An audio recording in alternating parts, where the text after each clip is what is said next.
You're at your old trusty boat you call Mighty Sparrow. I'm in the city of Mardi Gras. Welcome to the Sailing into Oblivion podcast, where we hear stories from everyday people who do extraordinary things. I'm your host, Jerome Rand. And we are live aboard here on Mighty Sparrow. I've got a very special guest that I've been able to spend the entire day with, getting his newly purchased, new-to-him boat ready. I've got Tom Lord. Tom, welcome to the podcast. Welcome to Mighty Sparrow. Thank you very much. Happy to be here. We had a fantastic day today. One of the best days of my life, actually. Wow. Truly. All right. And I've had some exciting events in my life. So this was up there with some of the most fun I've had. Today, just to recap, we started, 7:30 in the morning. Yep. We're peeling through this new boat, which is, what type of boat is it? It's a Allied Seabreeze, 35 foot. Any idea what year? I think it's about a 67. Okay. So she's an old girl, but she's definitely stout. And so we started about 7:30. Beautiful day in Maine, and we just start peeling through, and it was just launched yesterday? I believe it was yesterday, yeah. Yeah, okay. Yeah. So she's just splashed, and pretty much just going through all the stuff to do what I would technically call just a sea trial. Sure. And it was good. It was fun. It was successful. It was successful. For me, it was something I don't know what would have happened had I not met you. Because my plan was to buy a boat and sail it. And I've sailed before, but not a boat of this size, not a boat with a motor, not a boat, with all of the different adjustments on it. I don't really know how it all works. I wasn't sure how to put it all together. And if I hadn't met you, I would have just done my best, and I don't know what would have happened.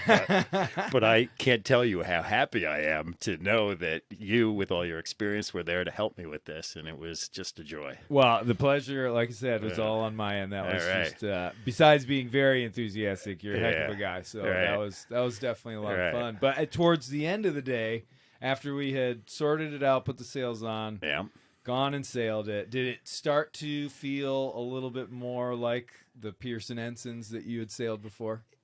Almost. It's still just way heavier and kind of feels a much bigger boat, but the principles seem the same. Right. And I felt way more comfortable with the way it functioned, mainly because of the instruction you gave me. As we were putting everything together, I got to see how it went and why it went that way. And I really felt like you did a great job of teaching me how all these systems work. So I was delving back into my former self as a sailing instructor and all that sort of stuff. So. It was fantastic. And it was nice for me because I can't even remember the last time I did any sort of sailing lesson sort of stuff. So and it wasn't so much sailing as more just practical boating sort of stuff. But, you did very well. We didn't crash into anything. Not too hard. At least. And now at least you're sort of feeling.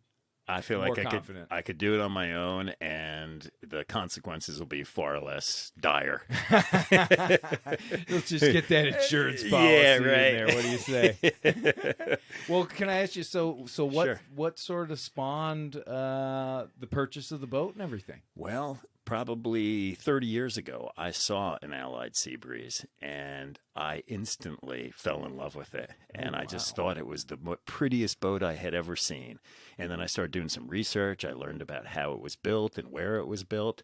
And there were only 135 of them in the world. And so when one would come on the market, I would go look at it. But I wasn't in a position with my life and things to really take that on. And it's tough. It's almost like adopting a child, right? That just wants to break down all the time. Yeah, they need way more attention, right? And my little Pearson, Ensign, doesn't have much that can go wrong with it. It doesn't require a lot of effort. Well, those are just so bulletproof. Our family had one, and, right? Yeah, 22 feet long, and just. Yeah, you just put it in the water, you sail it for the summer, you pull it out of the water, rinse and repeat. Exactly. And that's pretty much all I did. And even the rigging, tie the sail on, pull it up the mast, go for it. And not too much involved, not too many components, not too many parts. The mast isn't going to fall down on you. Right. I mean, it really is a bulletproof boat. Yeah.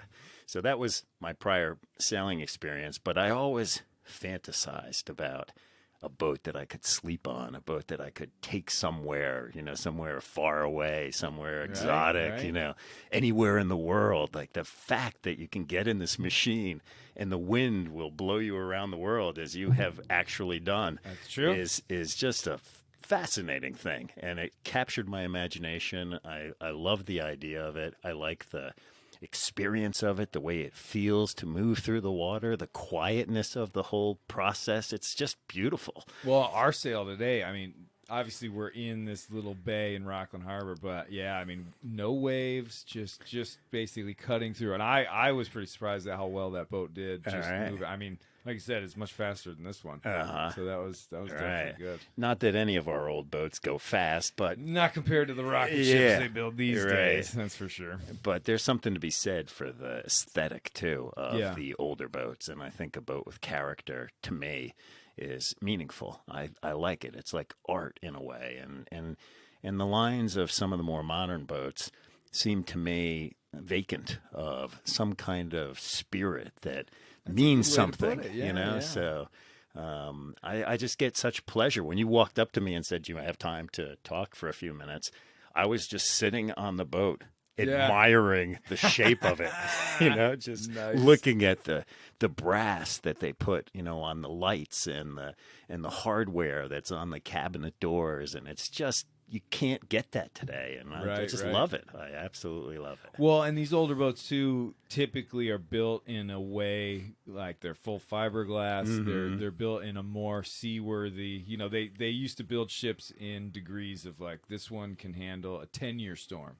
This could handle a 50-year storm. Right. This could handle a 100-year storm, sort of thing. And, knowing that your boat can actually take on a pretty nasty situation and deal with it for, a day or two in a row. Right. That will breed a bit of confidence in you as well. To not shy away from getting a little bit further away from the coast, so to speak. Right. I think one of the things I learned today from you is your attention to detail as far as safety goes, and when I'm sailing, I'm never thinking that this is dangerous. I'm not thinking that too much can go wrong. I'm used to being in this little ensign. If I come into the dock too fast, I jump off and stop the boat. But can't do that with this one. No, these bigger boats, there's a lot more to think about, and I'm really grateful to have learned really what's involved in that. Right. So well, and I have to say, I mean, I kind of emphasized a lot of that today just after you'd mentioned that you had kids, because that means in my head I'm like, okay, well, he's going to have passengers on here. I am, and that did strike me as I love my kids. I want them to be safe, but we also live in a way where we're not gonna hide, box and make sure that nobody ever gets hurt. We wrap them in bubble wrap. We go skiing, we don't wear helmets. We go hiking, we don't bring bear spray. We trust that the world is not out to kill us. It's like growing up in the 80s. Yeah, and exactly. It's kind of when I did grow up. That's when I did. So it was for me an adventure. This idea of buying this boat, not knowing a heck of a lot about it, but knowing that if I got the right instructions and I took time a little bit to get familiar with things, that I could be reasonably safe, and I feel like we're gonna be fine. I think so too. Yeah, for sure. Well, and that because that's one of those things when you know that you're going to have other people. As the captain of a boat, you are responsible not only for the boat, but you're responsible for the livelihood of everybody who steps foot on there. So the buck stops with you. That's a big responsibility. It's a serious thing. Yeah. And that's where a lot of, the old-timey sort of respect for the captain sort of thing, because of the responsibility that person bears. Right. And so, it's not something you have to sit there and freak out about, pull all your hair out or anything. But Sure. it's definitely something you always have to consider. So. And it's the truth. I mean, the kids don't know what's involved, so it's my responsibility to make sure that we're doing things properly. And I feel like having spent the day with you, getting all of these details really is significant. Like I feel like I'm a much more aware sailor than I had been, and I've been on boats since I was 8 years old. I sailed Sunfishes when I was a kid, and then graduated to Hobie Cats, and and then I had the ensign, and we've had that for 20 years. So I've sailed a lot, but I never had any like experienced person spend a lot of time. Never had an instructor. Never had an instructor at all. Yeah, just kind of trial by fire. Yeah, that's how I learned. So and so here I am in this little marina in Rockland, Maine, and it turns out that a guy at this marina happens to have sailed around the world, and and he's available on a Saturday morning to spend the day with me. And I've just been I represent Knights Marine Services here, the biggest little boatyard in Maine. Awesome boatyard. We don't build boats, we build boats better. That's what we say. And it's just a great crew of guys here, and they know what they're doing, and it's just a pleasure to be here. So I've had a great 4 or 5 days. It's easy though when you're nice and relaxed, and you're not yelling at us or anything. We're pretty happy to do whatever we can to make your stay. Yeah. It feels like that. It does feel like that. So. How much longer do we have with you? My wife and kids are coming up on Tuesday. And okay. We're going to set sail for probably head up toward Acadia. Okay. And do a little bit of a voyage, come back to Rockland, and my family will drive back, and I'll sail the boat down to Newport. Okay, very nice. So nice. that's and I do have a few of the chart books of coastal Maine and stuff. Right, so cool. We could definitely take a look and do a little passage planning. Sounds good. Make sure you get down to your destination safe. Right. Perfect. Eventually, so the game plan is to get the boat down to Newport. It is, and probably in the next 2 weeks. 2 weeks. So maybe a week or so up here. Exploring the amazing coast of Maine. Yeah. I mean, I bought this boat. It happens to be in Maine. And why would I want to vacate here without explored checking it out? So I got all sorts of places. And the amount of coastal water that they have here is insane. I mean, all the inlets, everywhere you can find coves, all to yourself, just right around the corner. Mm-hmm. Like I said, I've never been able to explore it, but I've heard just nothing but amazing stuff. I mean, you do have to deal with things like the fog and lobster pots and all that sort of stuff, but the weather forecasting these days, right? It should be all right. Yeah. No, I've heard amazing things as well. I've never really explored it by boat. I've driven around to some of the different towns, but to be on the water is a whole different world, and it feels much more like a nautical place. When you're driving around, it feels like a little bit of a tourist trap, but once you get out on the water and you're just out there with the wind and the sun and the waves, it was so glorious. Remarkable. It was glorious. It was like practically spiritual today for me. I'm walking around with this like internal smile and glow. I can tell it's beaming right out of you. It feels that way. I'm glad you can see it. Well, I'll tell you, I've always loved Maine. The first time I was here was finishing up the Appalachian Trail. Mm-hmm. Did a through hike in 2012, right. And I think you're hitting on a point where Maine has this insane coast, all these communities. It's got the water and all that, but it's also got this crazy forested, mountainous region that you wouldn't even know the ocean's anywhere nearby out there. And that being the first time I was in Maine, I never once thought, obviously you always think of lobsters, but I never thought about coastal towns and all that sort of stuff. Right. And I first came up here like 4 years ago to get the boat ready for the trip. Right. And I've always just been blown away. Yeah. People are great. Yeah. I don't know. It's just it's an awesome place. It's so lucky. It's so funny how you find these little gem areas every once in a while in your life. And, you think it's just going to be once you'll be there, and then all of a sudden, it's part of your future. It's part of the thing. Yeah. My wife was a little like that. Oh, really? Yeah. I didn't really think she was going to be a part of my future. Oh, but then, right. You know, things rolled a certain way, and then there she is. How And long you guys been married? We've been married about 18 years. Oh, wow. Yeah, Congratulations. yeah, That's thank well you. above the curve. Yeah, it is. It is. Yeah, she, you know, when I was younger, I hitchhiked. I hitchhiked maybe 40,000 miles. Oh, no way. All around America. I picked the right guy to have on this podcast. I went up and down every interstate in America, north and south, east and west. When And, was this?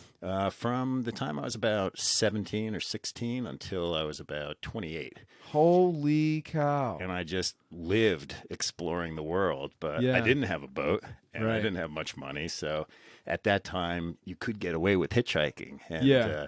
And I used that as a way to explore the world, you know, and I made a commitment to myself. I thought, no matter where I am in life, I'm going to continue to hitchhike when I get older. I'm Yeah. never going to get like to the point where I would never do that. So it had been about maybe 35. I was 35 years old, and I hadn't hitchhiked in a while. I was living in Newport, Rhode Island. Yeah. So I thought, all right, I'm going to head down to New York City. I'm hitchhiking. I see this car come up over the hill, and in all the years that I had hitchhiked, I didn't care if a car passed me or not. Right. But this car, for some reason, I was like, I want this car to stop. And you know how when you think you can concentrate on Yeah. something and send some Send a like little energy energy, to, yeah. I was like, come on, stop. And it moved over into the fast lane, which is usually the kiss of death. You know, Yeah, it's he's gonna. gone. They don't want anything to do with you. But they passed me, and I turned and continued. I like doubled the power to try to stop, and all of a sudden the brake lights came on.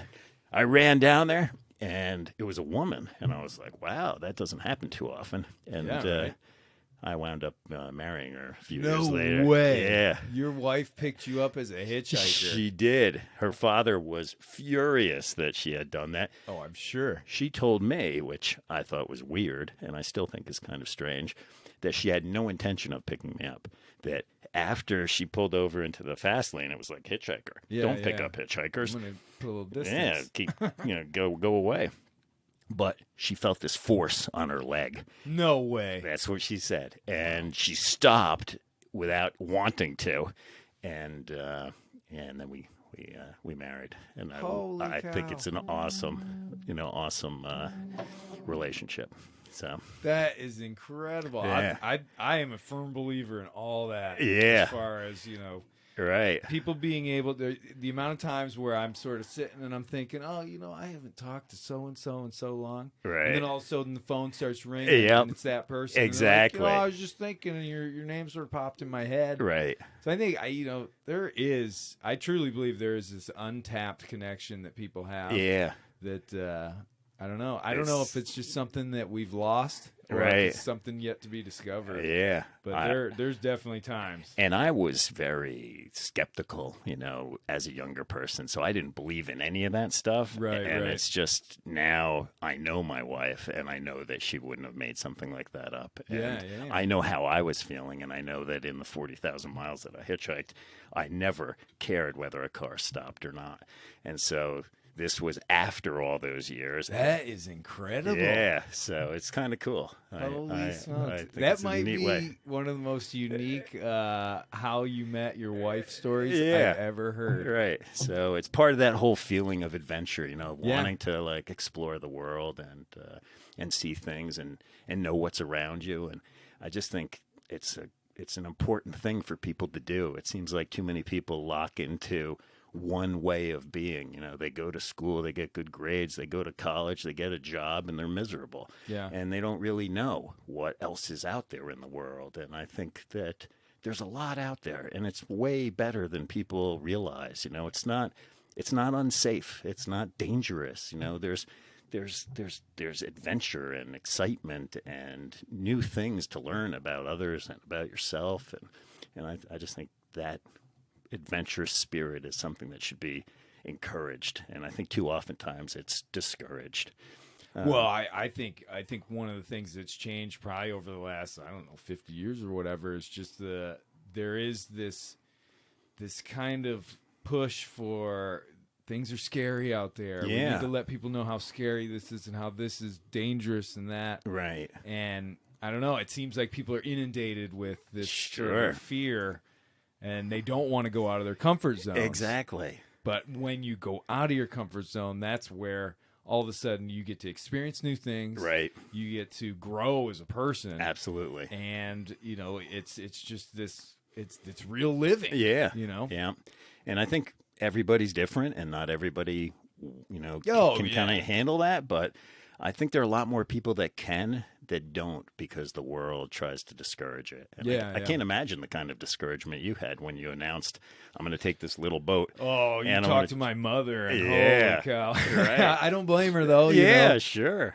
We were banned, forbidden to talk about it, because everybody for like 3 years, everybody knew I was doing this, Right. and family dinners, stuff like that. Right. Everybody wanted to bring it up, but Sure. no, we had to have. My father and I had secret meetings in the basement Wow. to go over the charts and the passage planning and all that sort of stuff. Mm-hmm. And I think she was just hoping it was one of those sort of pipe dreams, like, oh yeah, Right. he'll talk about it, but he won't do it. But the problem is, I think pretty much all my life I've been one of those people where I get something in my head and it's happening. hell or high water, I'm going to do it. Right. Well, it's an amazing story. I before we started here, you handed me a copy of your book, Sailing into Oblivion, and I'm definitely going to read it. All And it's right. going to be nice to know that I know the guy who wrote the book. So Yeah, right. That'll be fun. Well, I hope you enjoy it. That has been, talk about getting out of your comfort zone. I mean, I didn't really plan on writing a book afterwards. I was never a great student, Right. and I never even would have thought I'd be capable of doing something like that. Really? But there were enough people that sort of requested it that I figured I'd give it a shot, and it gave me a chance or an excuse to go down and spend the winter in the Caribbean. Because I Nice. said, well, if I'm going to write a book about it, I guess I got to go and be on the boat and sort of might as well be in the Caribbean. You're right. Good And, plan.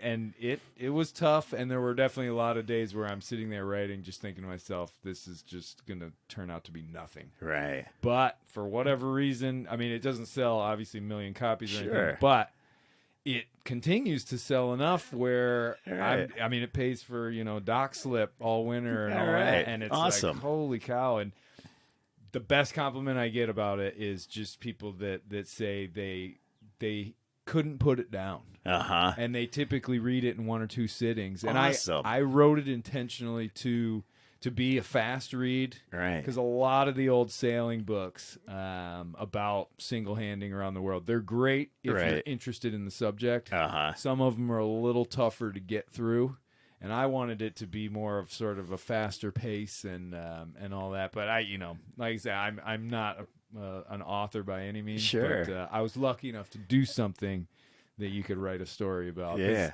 it's pretty hard to tell that story unless you're the person who actually Absolutely. did it first Well, person. now I'm even more eager to read it. So it Right, sounds great. yes, there we go. Pitching it. So during that, the hitchhiking years, Yeah. any big highlights from that besides obviously meeting your future wife? Well, I mean, for me, the goal was I didn't know what the world was like. I grew up in New Jersey, just outside of New York City. Yeah. And it's a very urban area. And I would see pictures of like mountains and snow and, all these cool natural. And this was what, early 80s, This was like early 80s. Early yeah. 80s, Yeah. wow. Maybe like late 70s, early 80s. Okay. And hitchhiking wasn't popular then, but it wasn't unheard of. Yeah, There were yeah, enough yeah. people that had done it in the 60s Yeah. that it was kind of not so strange that people wouldn't stop. And there weren't cell phones, so they couldn't call the cops like they do now Yeah, and say, yeah. "Oh, there's a hitchhiker at mile marker 22." So before 'cause cell some phones, places it's illegal, other Yeah. places it's not. yeah, and cops definitely frowned upon it and Yeah. would give you a little bit of a hassle until you had to leave, but they would drive away and then they knew you were going to go right back and do it, and Right, they didn't right. come back, so it was pretty cool. And so the adventures were just getting a really good handle on what America is like all the different states, all the different types of people, all the different topography and Yeah. the different like cultures that exist within this country, and it was fascinating to me. I would go down south, and I would meet people that were still living as if slavery was real, and it was eye-opening to hear them talk in ways that, if they talked like that where I grew up, they would have been beaten to a pulp. Really? But everybody seemed comfortable with types of language and attitudes that were just reprehensible to me. Was that like down Mississippi? Yeah, Alabama, a couple of stuff. places where slavery had been something that was almost it was considered an attribute, like something that was good for society. They didn't want to change it, and they were still angry about it. So, at that time, I might have gotten picked up by, I got picked up by this one guy who was like 80-something years old, and his father had slaves, and he talked to me about how life should be, and it was just mind-boggling to me, So there were a lot of things like that where the cultures were just so foreign to me. And it made the kind of issues that America is just starting to confront now much more real to me. Like you hear about prejudice, you hear about attitudes, and I don't think this is true of everybody in the South by any means, but I never heard people talk like I did in some of these little towns, and it was shocking to me. So there was things like that, and then there were also just like things where you had to be resourceful. It'd be 10 o'clock at night, and you're in some city, and you can't just like set up a tent. So what do? Well, grocery stores have huge roofs, and if you can climb up on the roof, you can set up a tent, and nobody even knows you're there for like 3 or 4 days. So I would like climb up onto the gutter, and set up my tent on the roof, and if I needed something, I'd slide down the gutter and go in the store and get what I needed, and then climb back up onto the roof. And oh my gosh, that's so crazy. Yeah, so well, and I would think when you're out doing like the desert stretches and stuff out west, there must have been times where you might have gotten a little lean on the food and the water, right? Yeah. Well, we had talked today about how fasting is something that I'm fascinated by. And, so I kind of had gotten into that when I was younger a little bit, and thought I like to push myself, and so I would go days without eating and be perfectly fine. Water was a different issue. There were a couple of times where that became dire, but it always somehow worked out. And wait till you read the book. Yeah, I can only imagine what you needed. I'm sure some of my listeners that have read it are probably thinking, "Oh, geez, just you wait. He knows about water shortage." Yeah. Oh man, I won't spoil it. Okay, great. Oh man, well that is absolutely fascinating. Did you ever do any train hopping? I did. Really? I did 2 different trains. I did one in the South. I don't really remember where I got on, but I went for like about 20 hours in the train. And it was like disappointingly slow. I felt like I could go way faster hitchhiking. So, the thing would stop, and it would sit there for 4 hours, and then it would start going again, and it would only go like 20 miles an hour. And you walk faster. Exactly. So it wasn't the best way to travel, but it was still an option. Terribly uncomfortable as far as like jarring motion? No, actually. It wasn't bad. It was smooth. No, it was pretty smooth. Yeah, pretty good. I don't know where I got that from. I got the notion that if you were in some of these maybe it's the faster ones, but the freight cars, where if you were trying to like sit up, you'd just destroy your back. You'd have to like lay down flat. I don't know. I must have gotten lucky because, I think we were only going 20 miles an hour, so you can't really bounce around that much.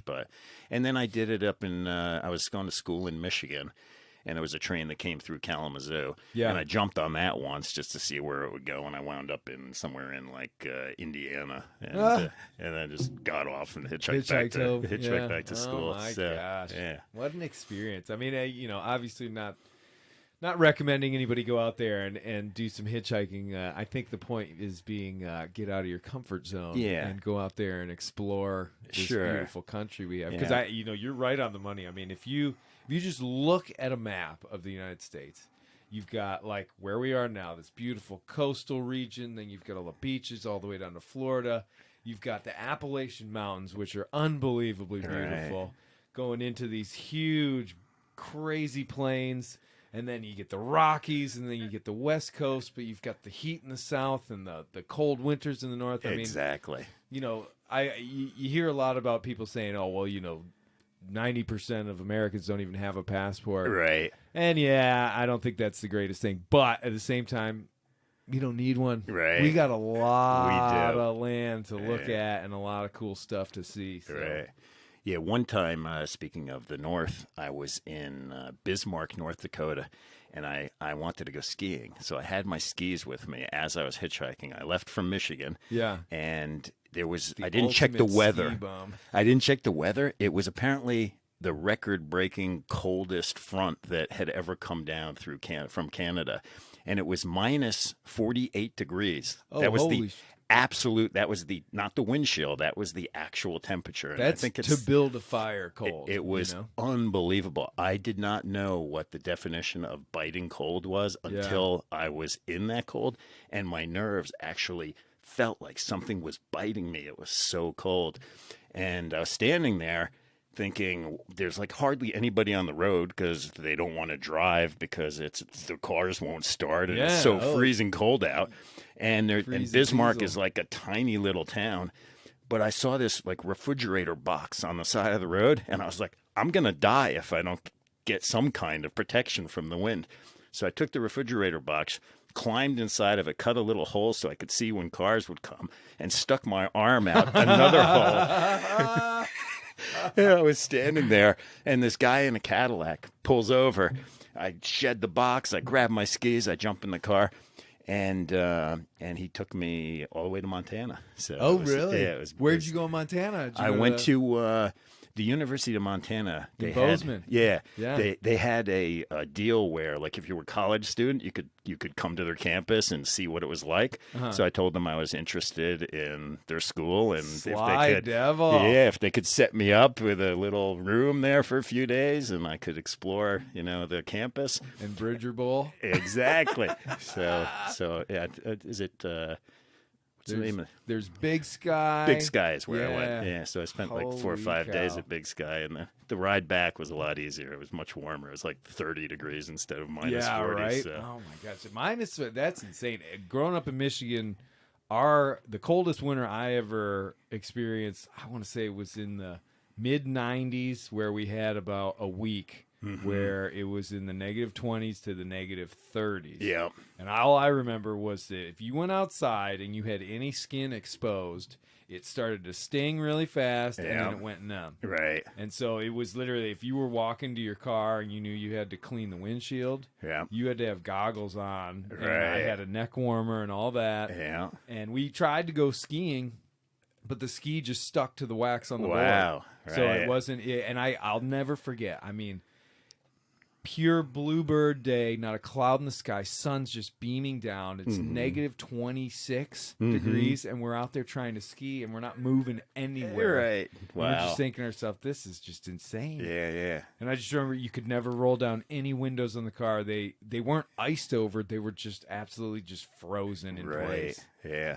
When the guy picked me up in this Cadillac, we drove past this other hitchhiker that was out in the middle of nowhere. Oh, wow. He was just like covered in ice. Like his beard had been just like saturated with the condensation from his breath, and it was just all white. I wondered how this guy was going to survive, because he wasn't near a town. He wasn't near anything. We just drove right past him, and I felt horrible. The guy still haunts me. Well, it's not like you can just be like, hey, you're right. Can you stop for him too? You're right. Exactly. Pick him up. You're right. Oh my God! Have you read "To Build a Fire"? That short story by Jack London. I have not. No. So this guy's up in way north Alaska, above the Arctic Circle, or Canada, and he's with his dog. He's walking down some trail, and he realizes that it's 50 degrees below zero. Right. But it's still in the winter, so there's no sun at all, and he ends up breaking through and getting his feet a little bit wet initially, and he builds a fire, but he's starting to realize that it's actually way colder than that, because when he spits, the spit freezes in the air. And so Oh, he's like, man. well, Jack London's writing. He says it's basically negative 70 Wow. below zero, or 70 below zero. And the guy then proceeds, spoiler alert, to get his feet wet again. And he goes to build a fire, but he builds it under a spruce tree. And as he's pulling, he gets the fire going. He's going to save himself. He's about ready to, take his soaking wet moccasins off. And then the boughs that have all the snow fall and hit it. And he's already at a point where he can't feel his fingers and all that. Oh, my gosh. He's got a whole book of like 70 matches, but he can't use his hands anymore. And he's Oh, my trying to like gosh. put them together and all this stuff. And then he literally just, freezes Right. to death. And the dog ends up, sort of walking off. But Oh, man. it's a short story. It's an amazing one. I listened to it a whole bunch before I was going to do the Northwest Passage because Neat. I kind of wanted to know worst case scenario. Right. Because I had been warned, you get stuck in the ice, you have to winter over up there. Whoa. So I had on board an evacuation plan of, tons and tons of cold weather. I'm a layering guy. Right. It's not like I need an $800 jacket from North Face. What I need is 6 different thermals from Hanes that are, I can just layer and layer and layer, and then a shell over the top. But I brought my camping stuff so that I could at least, if I thought if worst case scenario, I'd be able to grab the gun, grab the gear, walk off the boat, and walk the ice in the direction of the nearest town. Wow. That might have been a completely, some expert out there might be listening and thinking, "Wow, that's Yeah, really you wouldn't dumb." have lasted very long, You wouldn't but- have made the yeah. polar bears would have got him. But Yeah. in my mind, I just wanted to have an escape strategy, kind of like when we were talking about, pulling in and out on the dock today. Yeah. You take a look around, you see your environment, and you got to know, like that last time that I had you go out by yourself. And I think you were reversing, and then it started to turn the opposite way. Yeah. And it's like, well, you can either fight it or you can just accept, okay, now the world's going to make me go that way. Right. And you did it. You Yeah. didn't panic. Right. I was so proud. Yeah. All right. Yeah. Oh, man. Well, shoot. Holy cow. Oh, man. I got so many questions about just the hitchhiking portion of that, but I don't want to just harp on that. Yeah. All right. I guess I always ask people this, but obviously you want to get the boat down to Newport and stuff. But Yep. any hidden agenda, grand plans in the sailing realm? I think I'm gonna see how it goes. You Yeah. know, like I think this first trip for me is gonna be significant. I've never been out to sea. I've Yeah. never sailed for far enough that I can't see the land. Right. And so I'm kind of interested to see what that will feel like. And my guess is I'm going to like it. Yeah. And if I like it as much as I think I do, I'm going to be interested in more of that kind of feeling. And I think like you, I am happy to be alone. I enjoy, the quiet and the opportunity for sort of introspection and to be connected to nature in a way that you can't be when you're kind of dialoguing with people or with technology or Constantly with whatever. being inundated by every screen that Exactly. passes by. Yeah. So I've spent a fair amount of time, in the wilderness, hiking and, doing things that people say you shouldn't do. Please give us an example. Well, just, I went into the Smoky Mountains with maybe 25 pounds of oatmeal. And, Oh my gosh. And I went for 30 days in October, when not too many people were around. Yeah. And it was spectacular. I just enjoyed every last second of it. In fact, I have an experience from that trip. The last week that I was there, I ran into a guy who was riding a horse, and he stopped to talk to me. And as he stopped, he was feeding his horse raisins. And I had been eating oatmeal for Like, boy, those 20. raisins sure would add to my meals. They looked heavenly. I cannot describe how delicious. Even though they were slathered in horse saliva and it was kind of dribbling out of the When horse's you're mouth. hungry. You're hungry. Couldn't have cared less. As soon as that guy went away, I gathered up the raisins and I just gorged on them. And they were, to this day, the best thing that I have ever eaten in my life. I've lived in New York. I went to really nice restaurants. It does not compare to the raisins that fell out of that horse's mouth. You know, it's just so good. I'll tell you what, that's one of the things that I learned more than anything else on that voyage and on some of the other trips I've been on, is when you are deprived of things, for instance, like food, when you do finally get to a point where you get that turkey sandwich, that's what it was for me, is I think a turkey sandwich.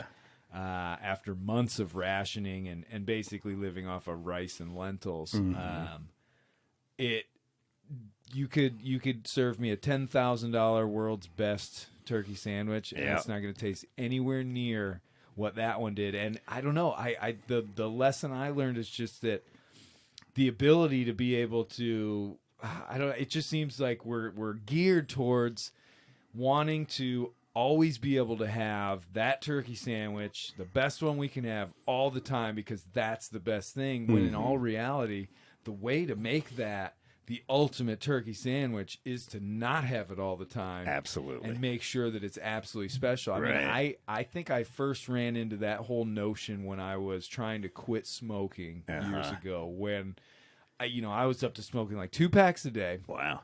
And essentially, when you do that, each cigarette that you're having doesn't really taste all that good. You barely taste it. You barely even notice you're having it. But you just keep, and it gets worse and worse. But then, if there was an odd day where I couldn't get to the store and I had to go even 2-3 hours without having one, when I finally got that one, it was like, all right, guys, hold on. This is going to be a nice little event for me. I go sit down. Right. And there were a few of the first sailing trips where I would intentionally go, all right, I'm only going to bring a pack. It's a 12-day trip. This will be great. And I, run out, go a little stir crazy on the boat. But then I'd get to land, and I'd always go and buy a pack. That'd be the first thing I would do. Right. But that first one was absolutely insane. It was like the biggest event. And that's where I started realizing, I was like, gosh, it seems like everybody's telling me that what I want is the security to be able to have all the stuff that I want all the time. But it just seems to dilute it and make it less, I don't know, make it not as special. Absolutely. I couldn't agree with you more. I kind of, from my hitchhiking days, carried forward into my life this realization that society's obsession with the material, with materialism, with houses, cars, the right clothes, the right vacations, all the right things at the bigger, better. Yeah. It's a trap. And I feel like when you settle for less, you actually get way more. You get a kind of appreciation and a gratitude for the things that you have, that when you have too much, it's almost like you cannot experience it fully, and it takes on this low luster that isn't fulfilling. And you hear about people who have all the money in the world and they could have anything that they want, and they're just not happy, and they wind up just giving up on life because there's nothing left to really want. They have everything that they could possibly want. And I think you go to other places where people have almost nothing, and they're some of the happiest people on earth. Yeah. I found that a lot in the Caribbean, where you've got, I was very lucky to be sort of invited into the local community there, and in Dominica, and then also in the British Virgin Islands. And, there's this notion of like, I don't need a car. I don't need a big house. I already live in the most beautiful place in the world. So I'm just going to try and work basically as little as I have to afford the few things that I do need. And I'm going to be all good. And these people, it's amazing because the sense of community is crazy strong. Right. Even if somebody's, a grumpy guy all the time, he's still part of the community. He doesn't get sort of shunned and completely ostracized. Right. It's just like, oh, there's all grumpy. Here he comes. Let's listen to this. And But there's this, all the relationships are very, very tight. Right. And I've always felt, it was interesting. You'd see that. And then you'd see these billionaires come in on their, 300-foot mega yacht. So helicopter, dinghies, all this sort of stuff. And you see it all the time. And they would come and they would anchor, and they'd be in there, and they'd be sort of using some of their toys or whatever. Most of the time, they never would even venture into the resort that we were working at, or definitely not into the little town, the little village, and meet any of the people. Right. And I always got the sense that, in a way, all those things that they had acquired were, in a way, just almost building a bigger wall in between them and the rest of the world. Yeah, I think that's such a good point, and I agree with you 100%. And it's a sneaky thing because you feel like when you get more and better, deceptive, yeah. that you're on the right track and that this is going to lead to some sort of joy. But I think that it has a way of impeding that sense of community that you talked about, the connections between people. And I think when it comes down to it, that's what we all really want most.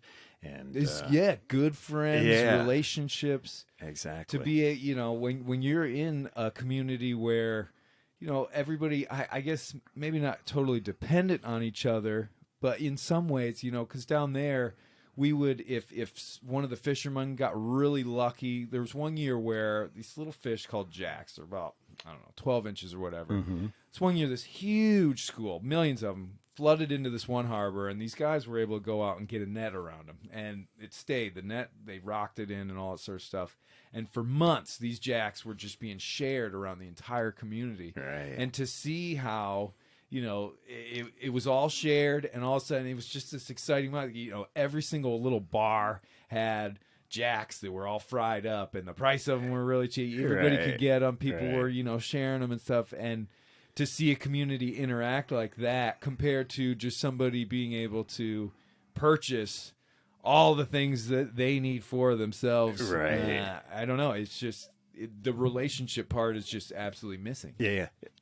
Absolutely missing, and it's such an unfortunate thing because I think a lot of people look at success as it's conventionally defined, and they feel that they're missing something. They wish they could have those things. Yeah. And that's really the goal is to get to this place. That Porsche. Yeah.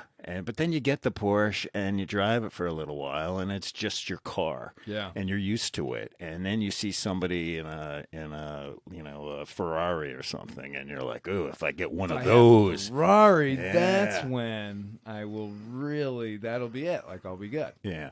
But for me, hitchhiking kind of really highlighted the deception associated with materialism because it was one of the most enjoyable parts of my life. But I had everything I owned in a backpack. Yeah, I right slept under bridges and on grocery stores and wherever in the woods, on the side of the highway.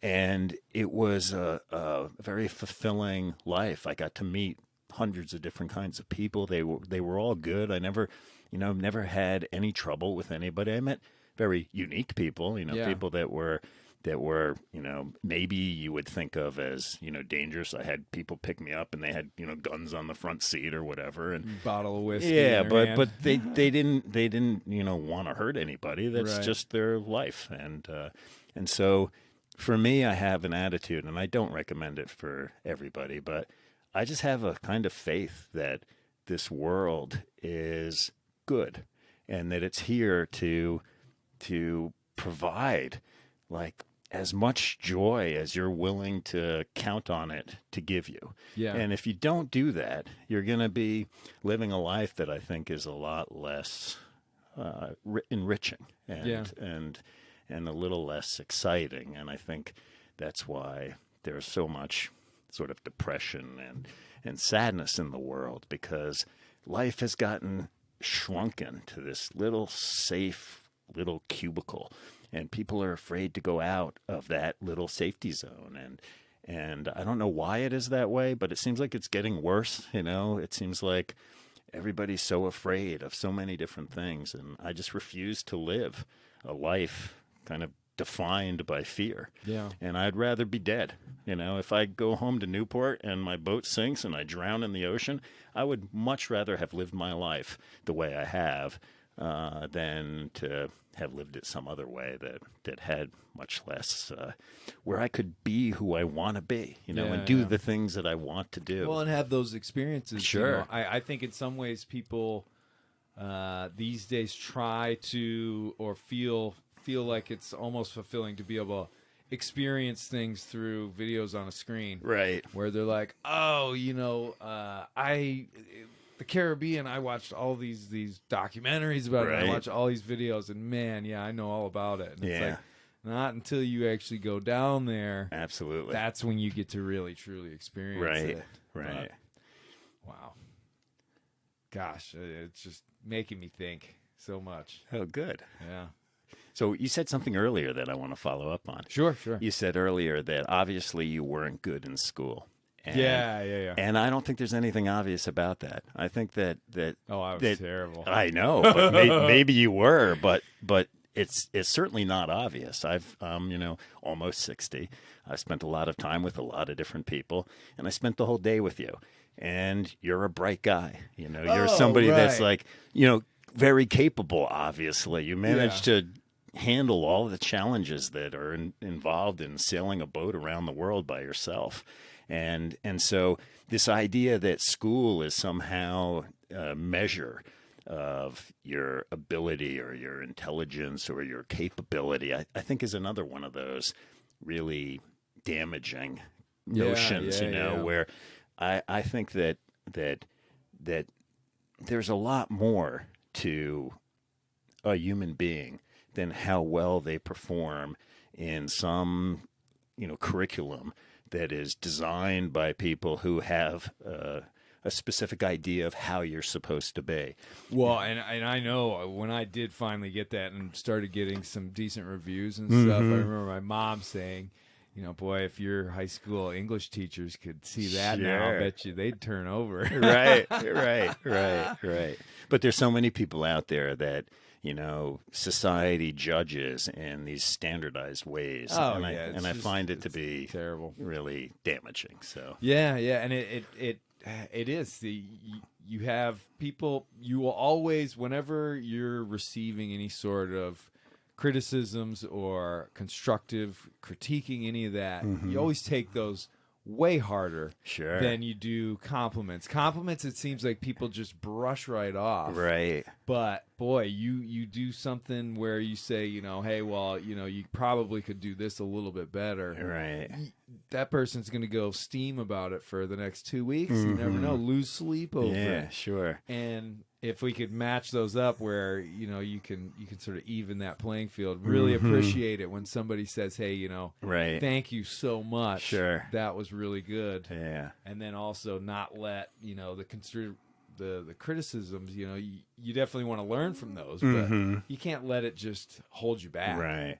And I think particularly for children, kids that are in school who are, failing out or whatever, it's sort of made to be this sort of horrible thing, and that means that they're not smart or they're not this. Some of the smartest people I've ever met are people who did poorly in school. They had other interests. They didn't feel like they wanted to just conform to whatever it is that the school was trying to ram down their throat. Not that I have anything against education. I think education is great, but I don't think education that is really just designed to create people who are going to, be satisfied sitting in a cubicle for 8 hours a day is really what we should be striving for. Well, what kind of life is that? Exactly. Really. And you get that. I've heard it a million times where people are like, well, our game plan really is, when we're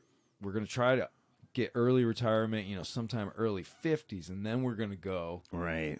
And it's that, and then we're gonna, and all I can think to myself is, well, what if something else happens? Right. And then you can't. I think this whole, pandemic thing was a huge wake up for a lot of people who all of a sudden, had plans. They were gonna go do this thing, and then now they can't actually do it. And my hope is that sort of the silver lining from this whole thing would be that it wakes a lot of people up, and in the next year or so, people are like, you know what, I'm actually just going to get out there and do it, because who knows? Yeah. My ability to do it might get taken away. Right. Absolutely. And there's something, too, to be said about exploring the world when you're younger, when you have the energy. You get older.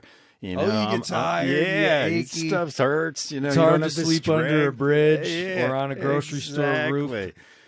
So I think the right set of priorities is have your adventure when you're younger, and don't feel like you don't have time to straighten your life out later if that's what you think you need to do. If you have this idea of what success is, and it involves, the right car and the right clothes and the right house and the right neighborhood, I think it's a big lie. And I think you're going to be disappointed. And I think there are a lot of people who, if they could go back in time, they would realize that there's a really nice opportunity when you're in your, late teens to early 20s. You can go back to school when you're a little older, when you know what you want to do, when you have had some experiences that motivate you to actually now be interested in some particular Finding field, your passion, exactly. Yeah. So I think that this race to get ahead as quickly as possible. You hear about these kids that are like 4 and 5 years old that are struggling to get into, these the right elementary schools, and it's just never ending. And I just feel like that's much more damaging than people realize. So well, and I think a lot of times people forget that the one true thing that we all own, and the most valuable thing that we all own, is our time. Mm-hmm. And we've only got a small amount of it. Right. And more often than I like to ever think, we trade it for things like money, which is to buy, purchases Stuff. and things like that. And in the end, you're going to get to a point where you're going to look back and be like, did I trade that well? Right. And if it ends up being for something that didn't make you happy in the end, you're going to look back and just think, holy cow, I traded my life. Right. For what? For real. Yeah, exactly. I don't know. It's crazy. Yeah. Well, we're already at an hour. Really? Yeah, Wow. Okay. believe it or not. Well, that was quick. Tom, that was fantastic. I sorry we didn't get into the fasting, but who knows? You're here for a couple of days. Maybe we'll do a part 2. All right. That was see. pretty enjoyable. Yeah. Well, I'd be happy to spend time. I really have felt like fortunate to have met you. I was telling my wife, it's like 1 in 250 million people, like 1 out of 250 million people that have done what you've done. And when you do something like that, it impacts who you are. And, Oh yeah. And it's a rare thing, It's a really rare thing, and I feel really fortunate to have gotten to know you, and talking to you tonight. Seriously, I feel like even more.